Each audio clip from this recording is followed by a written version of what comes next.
أهلا وسهلا بكم في مهرجان عنترة بن شداد.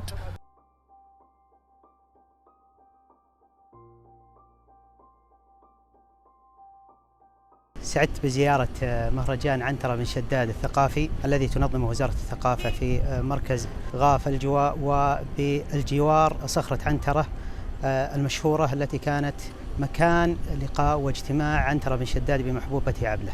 المهرجان جاء بصورة مميزة وفريدة ليعرض قصة عنترة بن شداد وسيرته منذ ولادته وحتى وفاته.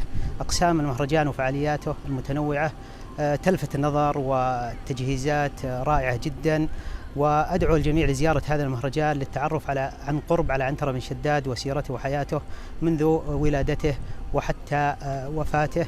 فالأقسام متنوعة ومتعددة، ويحاول المنظمون من خلال هذه الأقسام استعراض حياة عنترة بن شداد وما واجهه في حياته من معارك وغيرها من الملاحم التي سطرت سيرته وسيرة محبوبته عبلة التي أصبحت زوجته في نهاية ملحمة العشق والجمال التي طارت بها الركبان على مستوى العالم العربي.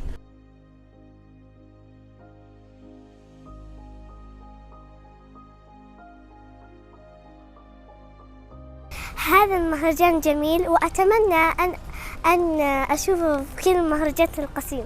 شفنا الممثلين عنترة، ومهرجان يستحق الزيارة.